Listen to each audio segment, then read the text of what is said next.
Je rappelle que les auteurs de la proposition de loi ont demandé son examen selon la procédure d'urgence.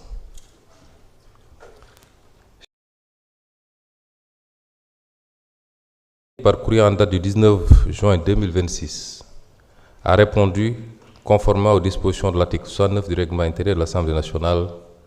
à l'avis demandé sur la proposition de révision de la Constitution, conformément à la lettre de l'article 103 de la Constitution, qui lui en donne le pouvoir discrétionnaire. J'en ai immédiatement fait communication aux auteurs de la proposition et laisse le soin au président de la République, s'il en éprouve le besoin, d'emporter le contenu à la connaissance du public. L'Assemblée nationale, par ma voix, prend acte avec satisfaction de cette étape décisive et se réjouit que le chantier de la réforme constitutionnelle, à l'orée de la seconde moitié du quinquennat, entre enfin dans sa phase d'adoption. Par votre initiative, la représentation nationale se conforme à l'engagement pris devant le peuple souverain. Par conséquent, l'honneur constitutionnel nous échoit, chers élus de la nation, en vertu des dispositions de l'article 103 de la Constitution.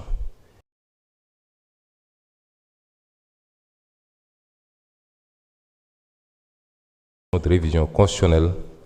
selon la procédure prévue à l'article 71 de la Constitution. Le peuple nous a confié un mandat.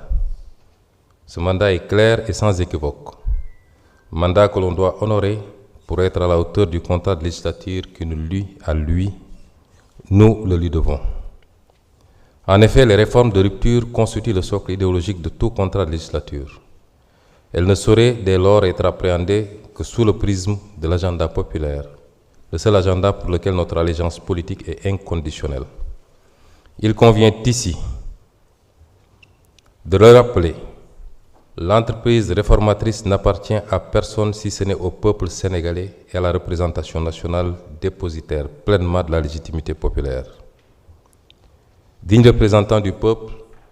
l'objectif de la proposition de révision de la Constitution est d'ores et déjà atteint car l'initiative parlementaire avait pour ambition de créer les conditions d'une adoption de cette révision promise au peuple et qui tardait à être approuvée. Dans notre modèle démocratique, seules deux entités peuvent se prévaloir du titre de pouvoir constituant, le peuple et l'Assemblée nationale. Nul autre pouvoir ne peut prétendre accéder à cette haute dignité. En tant que pouvoir constituant, l'Assemblée nationale a toute compétence pour initier, adopter et, le cas échéant, approuver une révision ou une modification de la Constitution. En tant que pouvoir constituant, l'Assemblée nationale n'est assujettie à aucune limite lorsqu'il s'agit de réviser la Constitution, si ce n'est le respect de la procédure même de la révision et la sanctuarisation des dispositions intangibles prévues à l'article 103, alinéa 7 de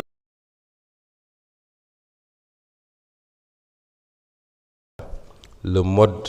d'élection, la durée et le nombre de mandats consécutifs du président de la République. Le Conseil constitutionnel l'a d'ailleurs rappelé dans sa décision numéro 1C24 du 15 février 2024. En tant que pouvoir constituant, l'Assemblée nationale a même pu accéder à une autre dignité reconnue par le Conseil constitutionnel qui,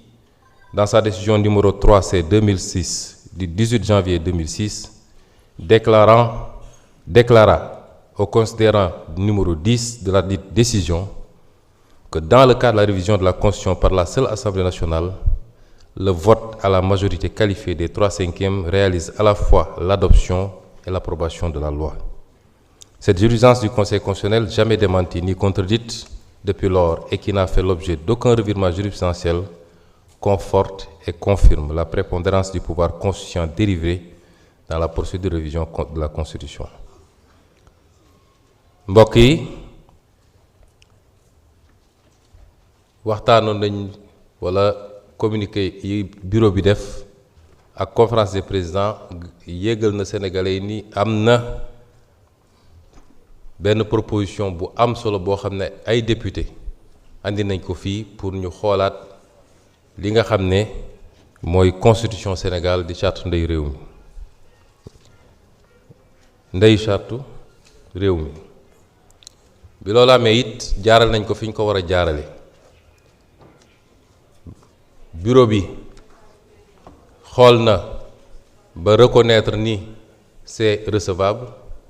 ñu gaaral ko président de la république mu tontu it ci avis bi ma leeral fii nii kenn mësul jox président de la république benn ultimatum ndax tontoom du lu obligatoire du lu ko tënk bu ko neexee mu tontu bu ko neexee du tonk réunion conférence des présidents yéegal nañu ni ñi ngi xaar tontu président bu tontuwul ba délai bi jot li yoon wax mooy procédure bi day continuer loolu du ultimatum ñi bëgg a ut crise au sommet de l'État duñ ko utee foofu président tontu na tontu googu nag moom bu ko neexee mu garal ko askan wi li yoon wax mooy buñ ko jotee ñi nga xam ne ñoo def proposition de loi bi nañ leen ko yégal te yégal nañ leen ko ñuy fàttali nag ni lépp lu jëm ci révision constitutionnelle ñetti étape la phase initiative phase adoption phase approbation initiative bi mën na jóge ci président mën na jóge ci député yi bu dee voie parlementaire président bu ko soobee mu jël voie wu référendum directement comme ni ma amoon 2016 fii bu ko neexee it mu propose mu ñu andi ko assemblée waaye constitution bi may loolu président moo may ay député ñu mën a ñoom it yëkkati ne ñun dañuy proposer pour ñu modifier constitution bi kon kenn ëppalewu ci moroomam bu jaaree nag ci assemblée ñetti phase yooyu la phase initiative phase adoption phase approbation weesu nañu phase initiative ba ndax député yi gaaral nañ ko bureau bi recevoir na ko bind nañu président tontu na kon ñi ngi dëgmal phase adoption mooy plénière commission dina am ci commission yooyu bépp député am na sañ-sañu saytu def ay amendement am wax xalaatam buñ ko adopté ñu andi ko fii ci plénière buñ ko adopté plénière ba pare nag lañ koy delloo président de la république ndax procédure révision constitution dafa wuteeg loi ordinaire wala loi organique ndax constitution bi la bu doon loi ordinaire wala loi organique buñ ko adopté ba pare dañ koy yónni président pour promulgation mais bu dee constitution dañ ci yokk benn étape mooy li ñuy wax après adoption dañ dem ci étape approbation boobu nag buñ ko adopté fii lundi prochain ba pare delloo ko président ci la am sañ-sañ moom ne pour approbation bi delloo naa ko assemblée te bu boobaa yoon dafa ne il faut ñu voter ko au 3/5 sinon approuvé wuñ ko su dee adoption bi majorité absolue rek la mooy 50% buñ ko wotee 51% adopté nañ ko mais bu dee approbation bu demee ci président mu delloo si ko fii il faut 3/5 sinon approuvé wuñu ko wala président te loolu mooy la voie principale ñu leeral ko président mun na ne man dama koy yóbbu ci référendum waaye référendum le projet adopté par l'Assemblée nationale la ñuy yóbbu référendum projet bi ñu adopté Assemblée nationale ba pare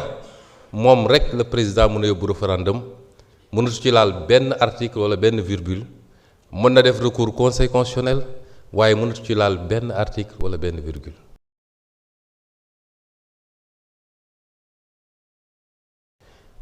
ñiy wax ni dañoo foqati prérogative président mooy ñi bëgg a jaxase rek 2024 bii def nañ fi réforme constitutionnelle fii assemblée lañ def proposition de loi bi yàgg nañ koo def la ca des nag lu ñuy doxal la ndax réew mi ci démocratie ak ci yoon lay dox pouvoir yi dañuy liggéey bu ñu d'accordul am na fu mbaxane doonee benn fu ñu koy àttee loolu histoire mënu cee am xëccoo mënu cee am dóorante mënu cee am jàmm dina am ci réew ba mu mat sëkk ndax kenn ku nekk dina yem ci prérogative constitutionnelle am bu ko deful ñu dem fa ñuy àtte loolu jarul xulo kon assemblée nationale bii dina def li mu war a def lépp ci li nga xam ne mooy ay prérogative am ci wàllu yoon ak wote ay loi assemblée ci ëppale cër ñépp ci wàllu révision constitutionnelle assemblée pouvoir constituant dérivé la ñaar ñoo moom pouvoir constituant bi mooy peuple bi suñ ko sollicité directement ci référendum direct wala assemblée nationale keneen amu ko kon lii luñ matoon a leeral la ci li nga xam ne moom la ñuy dëgmal muy projet bu am solo bu loolu weesoo mes chers collègues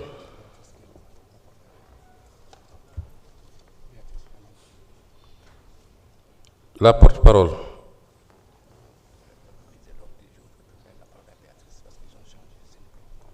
Ok. L'ordre du jour appelle l'examen du projet de loi numéro 15/2026